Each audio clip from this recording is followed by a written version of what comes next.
La normativa peruana en la E020 me indica la manera en que yo cuantifico las cargas debidas al viento. Entonces, para eso, la norma peruana ha dividido al territorio peruano en lo que viene a ser en la parte final de la norma de la E020. Justamente acá se tiene el mapa eólico del Perú. Y estas isolíneas, estas como curvas de nivel, me representa la velocidad máxima del viento con un periodo de retorno de 50 años a 10 metros sobre el suelo. Entonces, dependiendo de la localidad en que yo me encuentre en el Perú, situación similar tienen el resto de países, ¿no? Sin embargo, los criterios que cada uno toma en cuenta ya son propios de su normativa. Por ejemplo, considerar lo que existe alrededor como una suerte de aspereza, si el espacio es libre, si es cerrado, si está descampado, si hay árboles, si la topografía es regular, si es llana, si es ascendente, etc. Cada una de las normativas de los países toma en cuenta esto. En el caso del Perú es bastante simple. Lo que tengo que hacer únicamente es ubicar geográficamente la localidad en que yo me encuentro dentro del Perú y ver cuál viene a ser la línea que pasa por ahí con la velocidad que acierte, o podríamos hasta interpolar para ver cuál es la velocidad del viento que podría pasar por ahí. Entonces tomo la velocidad del viento de acuerdo a lo que dice el mapa eólico del Perú. Sin embargo, la misma norma técnica me indica de que hay un valor mínimo que se debe de tomar en cuenta para las cargas de viento.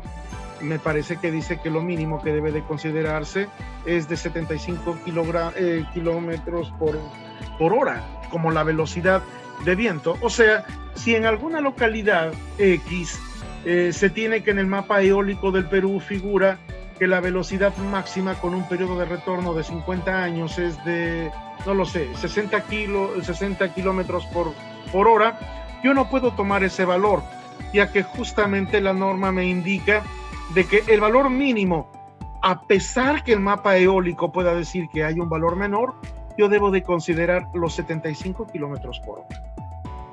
Y este valor de la carga, de la velocidad del viento, debe de ser hasta una altura máxima de 10 metros. Para valores diferentes a esto, esta velocidad debe de ser corregida a partir de esta fórmula. La velocidad que yo tenga, por ejemplo, si es que tengo una edificación de 13 o 14 metros superior a los 10, la corrijo en esta expresión, donde la velocidad a esa altura de 12 o de 13 metros será igual a la velocidad, ya sea la mínima de 75 kilómetros por hora, de acuerdo a la normativa peruana, o si hubiese una mayor, no lo sé, 80, 100, 120 kilómetros por hora, esa velocidad viene aquí. Se sustituye la altura que yo tengo, por ejemplo, a 12 o 13 metros, se divide entre 10 y todo esto se eleva a la 0.22. Entonces, esa es la velocidad corregida o la velocidad de diseño. Ahora, esa velocidad de diseño, el viento tiene un comportamiento bastante complicado realmente. Puede generar una presión externa o una presión interna, y eso lo vamos a ver acá. Miren, yo tengo aproximadamente la geometría de la cobertura que voy a calcular. Entonces, dependiendo si perimetralmente la cobertura va a estar cerrada por muros o por cualquier elemento de cerramiento, entonces no va a haber posibilidad de que el viento, por decirlo así, se meta dentro de la estructura, dentro de la nave industrial. En tal caso, lo que únicamente tendré viene a ser una fuerza externa, Acá vemos simbólicamente el viento que está soplando sobre la edificación. Entonces, estas flechas de verde me representan precisamente esa acción externa del viento. Sin embargo, si es que yo tengo huecos o esta cobertura está descubierta, está desnuda, el viento puede introducirse por dentro de la nave industrial, generando estas flechas de color verde, de color azul. Por supuesto que la acción que tienen cada una de ellas es diferente, ya que la de verde, al, digamos, soplar desde afuera, está generando presión en la estructura, mientras que el viento, al introducirse por aquí debajo, por regla general, está generando succión.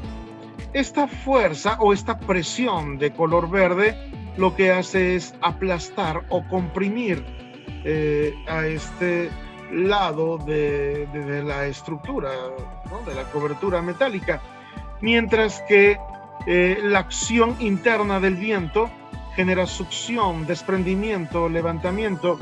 La razón por la que seguramente ustedes habrán visto, dependiendo de la localidad donde vivan, muchas calaminas o elementos precisamente que han ido aquí arriba volar ante determinada velocidad de viento o en la época de vientos, es precisamente debida a la succión.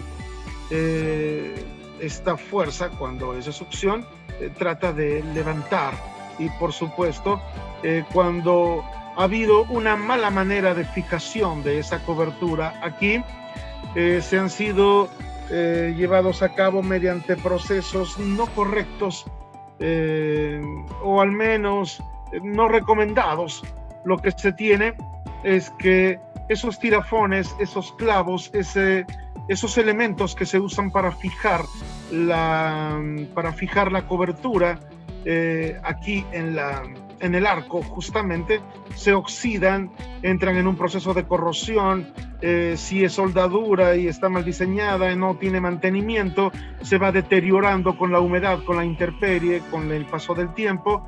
Entonces, ante una ráfaga de viento, esta fuerza de succión que genera el viento fácilmente hace desprender a las hojas que acá funcionan como cubierta o como cobertura. Bien, entonces, dependiendo si es que yo tengo, por eso es que es tan importante concebir la estructura, conversar con el cliente, con el arquitecto, para que nos explique si es que la nave que vamos a diseñar, la cobertura que voy a colocar, va a estar cerrada completamente, parcialmente, o va a estar abierta y solamente van a haber columnas ahí. Todo eso debemos de conocer, porque según sea el caso, como estamos viendo, se van a generar cargas de presión o de succión. Entonces, primero la carga exterior, que la van a tener todas las estructuras. Hay una forma empírica, una fórmula empírica que indica la normativa peruana, la 020, que es la que estamos viendo acá, donde me dice de que la presión a esa altura H, o esa carga exterior a la altura H, la puedo traducir a la velocidad del viento en presión mediante esta formulita, 0.005 por un coeficiente C adimensional que depende de la forma que tenga la estructura en general, por el cuadrado de la velocidad del viento. Entonces, acá vemos en la tabla que sigue, en la norma de 020, de que precisamente me indican esos coeficientes tanto a barlovento como a sotavento, y depende de las formas que yo tengo. Si son superficies verticales, si son anuncios, muros aislados, elementos con una dimensión corta en la dirección del viento, me indica cuál es el valor de ese coeficiente tanto a barlovento como a sotavento. Lo que yo tengo son arcos, ¿no? Arcos y cubiertas cilíndricas con un ángulo de inclinación que no exceda 45 grados, y me dice que el coeficiente C debe de ser igual a 0.08, 0.8 a barlovento y a sotavento menos 0.5. Claro, evidentemente el signo es bastante importante, ya que cuando es positivo me está indicando que es presión y cuando es negativo me está indicando que se trata de succión. Entonces, todos esos coeficientes C que yo tenga dependiendo de la forma de la estructura, debe ser reemplazada acá junto con la velocidad de diseño para mi estructura metálica.